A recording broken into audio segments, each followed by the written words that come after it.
गिरीश आध्यात्मिक ज्ञान में आज सुनाते हैं सबको महाभारत की कथा।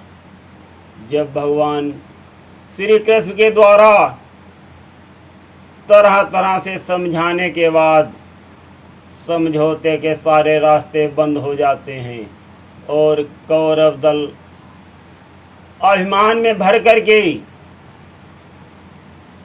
पांडवों को सुई की नोक के बराबर भी जमीन देना नहीं चाहता है, इनकार कर देता है। तो भगवान देखते हैं कि कैसा अत्याचार हो रहा है। कौरवों ने पहले भी तरह तरह के अत्याचार किए जो पांडव लोग सहते रहे, और उन अत्याचारों के साथ साथ जब षड्यंत्रकारी, विनाशकारी और दमनकारी नीतियां प्रबल होने लगी, राजा लोग अपने बल के घमंड में अत्याचार करने लगे। तो भगवान श्री कृष्ण ने सोचा कि अब समझाने बुझाने से काम नहीं चलेगा, क्योंकि साथियों, प्राणी तीन प्रकार के होते हैं: अज्ञानी, ज्ञानी और अभिमानी। ज्ञानी जन तो सतपथ पर चलते हैं अपने ज्ञान का उपयोग करके, और वो अज्ञानी जन को भी समझाते हैं। किंतु साथियों, अभिमानी कभी नहीं समझता। तो यहाँ पर एक छोटा सा पोयम है।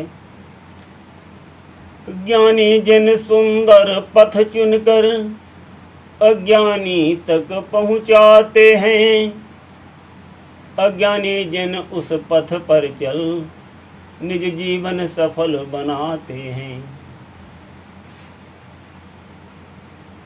अभिमानी नहीं समझते हैं, सुख से वंचित हो जाते हैं, जीवन उनका दूभर होता दुख जन जन को पहुंचाते हैं। तो अभिमानियों की समझ में कोई बात नहीं आती, वो कदापि नहीं समझते हैं कुछ भी हो जाए।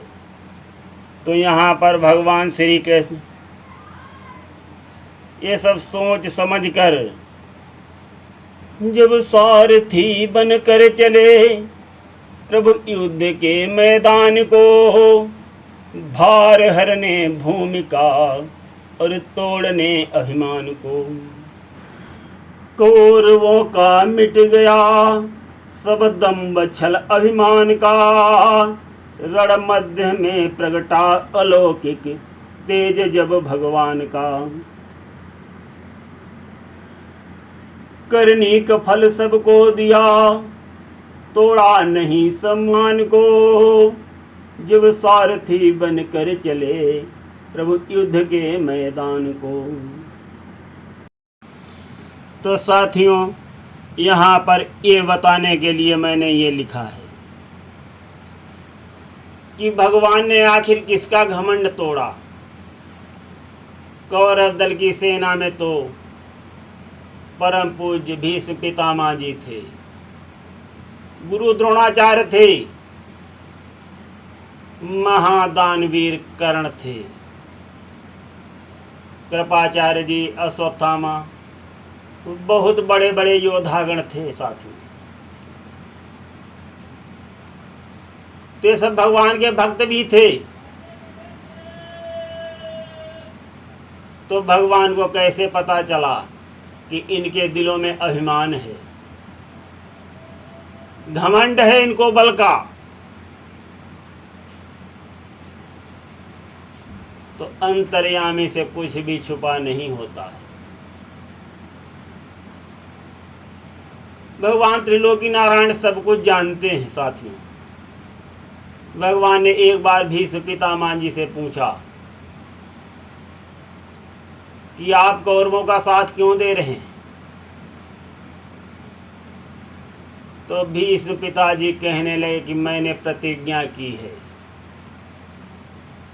तो भगवान ने कहा प्रतिज्ञा आप तोड़ क्यों नहीं देते?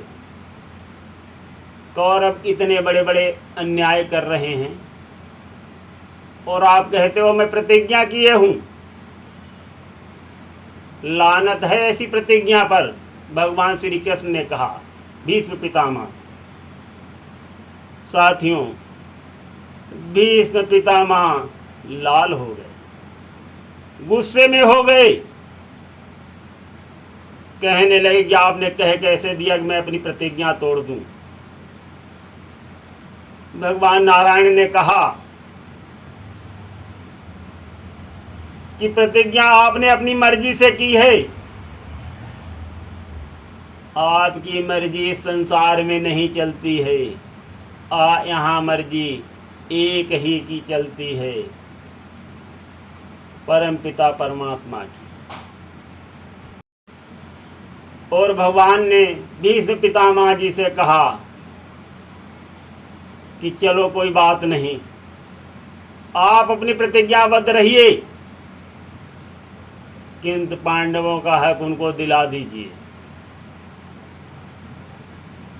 उनको आधा राजपाट नहीं, उनको 5 गांव ही गुजर बसर करने के लिए दिला दीजिए, जिससे वो अपनी जीविका चला सके। इतना सुनते ही साथियों भीष्म पितामह जी लाल हो गए, आग बबूला हो गए, भगवान से लड़ने को तैयार हो गए। वो कहने लगे कि ऐसे वचन कभी मत बोलना दोबारा। मेरे जीते जी राज्य का बंटवारा नहीं हो सकता, 1 इंच जमीन इधर से उधर नहीं जा सकती। तो देखिए साथियों, इतने बड़े भक्त, इतने संयमशाली, इतने बड़े बलवान, इतने बड़े योद्धा का ये हाल।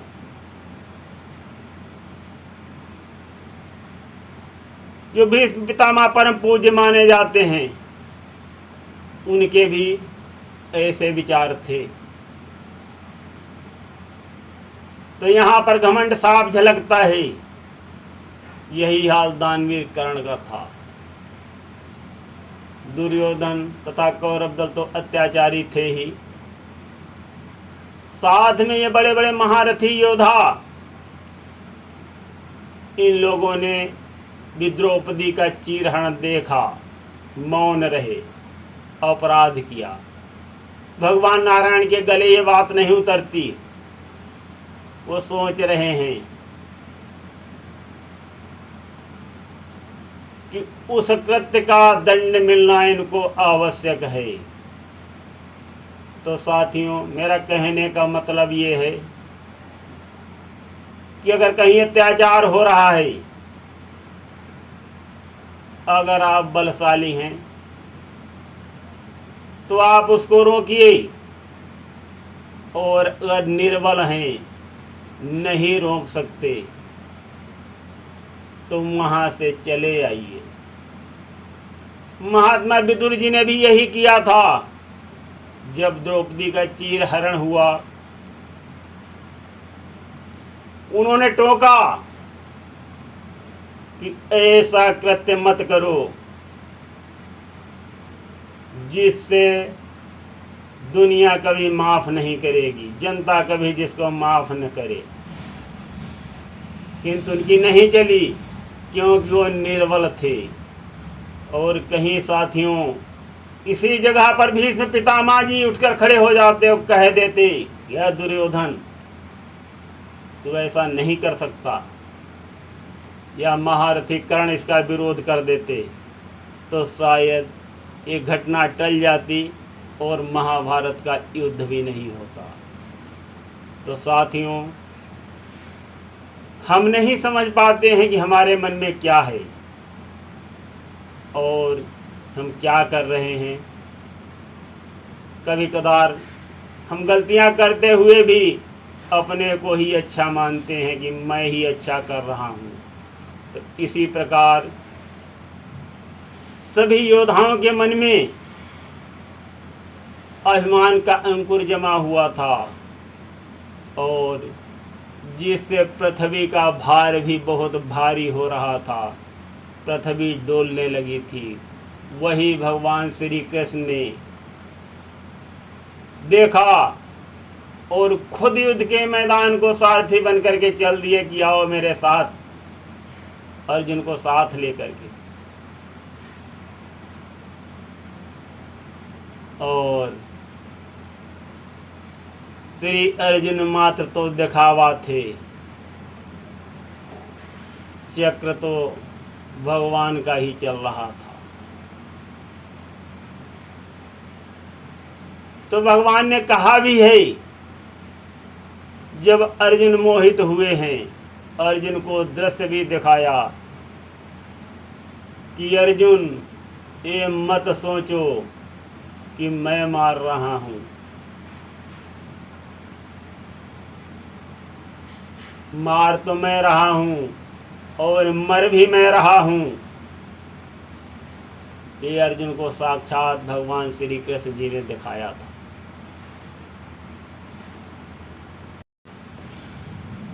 तो हमारे कहने का मतलब है कि हम दूसरे के अवगुण देखने की बजाय अपने अवगुण अपने अंतःकरण में झांकें, तो हमारा बहुत कल्याण हो सकता है। यहाँ पर हम एक सुंदर भजन प्रस्तुत करते हैं। तेरा मन दर्पण कहलाए, तेरा मन दर्पण कहलाए, भले बुरे सारे कर्मों को देखे और दिखाए, तोरा मन दर्पण कहलाए, तेरा मन दर्पण कहलाए। मन ही देवता मन ही ईश्वर, मन से बड़ा न कोई, मन उजियारा जब जब होवे, जग उजियारा होए। इस उजले दर्पण पर प्राणी धूल न जमने पाए, तेरा मन दर्पण कहलाए, तेरा मन दर्पण कहलाए।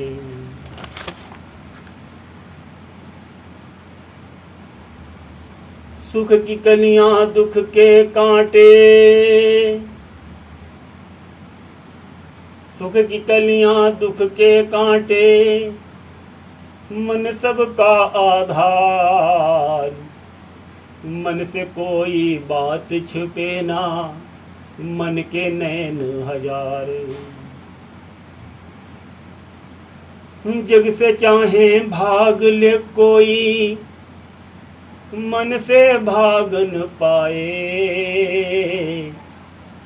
तेरा मन दर्पण कहलाए, तेरा मन दर्पण कहलाए।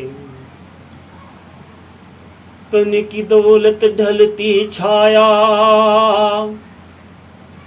मन का धन अनमोल, तन के कारण मन के धन को मत माटी में तोल।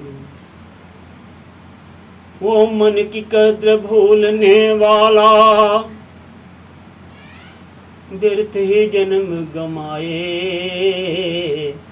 तेरा मन दर्पण कहलाए, तेरा मन दर्पण कहलाए। तो साथियों, कि आपका जो मन मंदिर है, हमारा जो मन मंदिर है, उसमें हमको सब कुछ दिखाई पड़ता है कि अगर हम देखें कि क्या मैंने अच्छा किया है, क्या बुरा किया है। और ऐसा नहीं हम हमेशा पथ भटकते हैं, किंतु हमारे पथ में थोड़ी ही कमी रह जाती है। अगर उस कमी को हम समझने लगे तो हमारा जीवन सफल हो जाता है।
तो यहाँ पर हम एक और गाना प्रस्तुत करते हैं।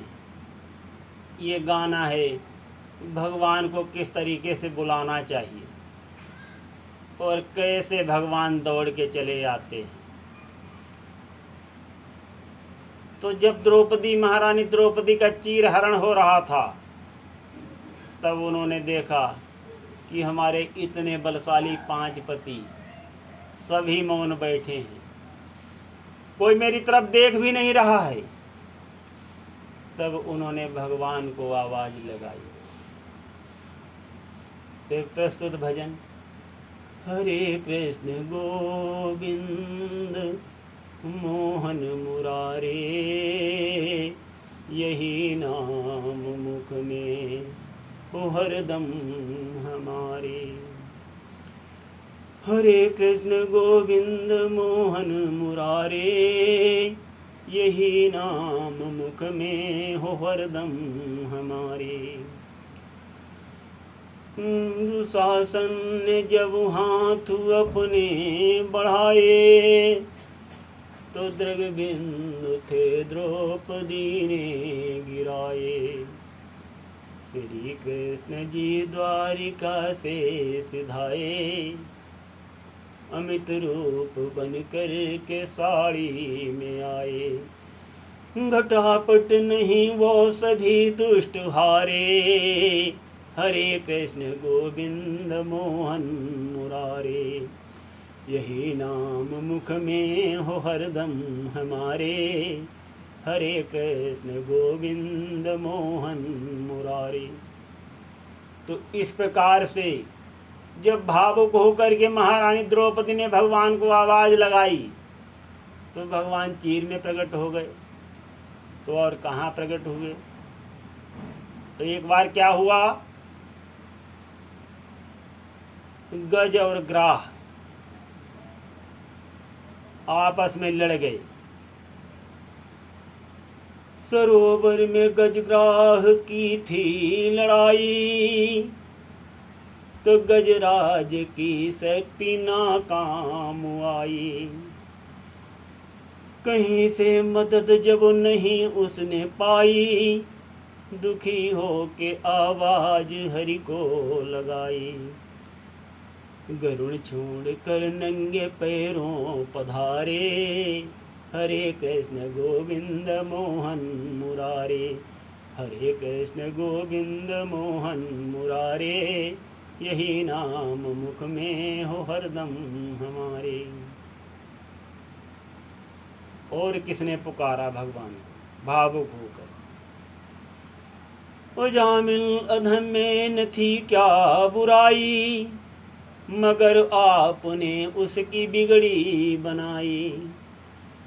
कजा मौत की उसके जब सर पे आई, तो बेटे नारायण की थी रट लगाई। तुरत खुल गए उसको बैकुंठ द्वारे, हरे कृष्ण गोविंद मोहन मुरारे। यही नाम मुख में हो हरदम हमारे, हरे कृष्ण गोविंद मोहन मुरारे।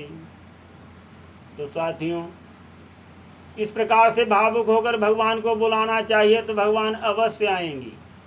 और अगर आपको आवश्यकता है वास्तव में तो भगवान बिल्कुल देर नहीं करते हैं, तुरंत दौड़ के आ जाते हैं साथियों। तो भगवान का ही स्मरण सच्ची श्रद्धा के साथ करिए, पूरा भरोसा रखिए और कभी संपूर्ण ज्ञानी बनने की कोशिश न करिए। भगवान से मार्गदर्शन के लिए हमेशा प्रार्थना करते रहिए, तो आपका जीवन अत्यंत सफल और कल्याणकारी हो जाएगा और बहुत सुख शांति को प्राप्त होंगे आप सभी। जीवन में बहुत ही खुशहाली आएगी। सुनते रहिए अच्छे अच्छे भजन और रोचक कथाएं गिरीश आध्यात्मिक ज्ञान में। धन्यवाद।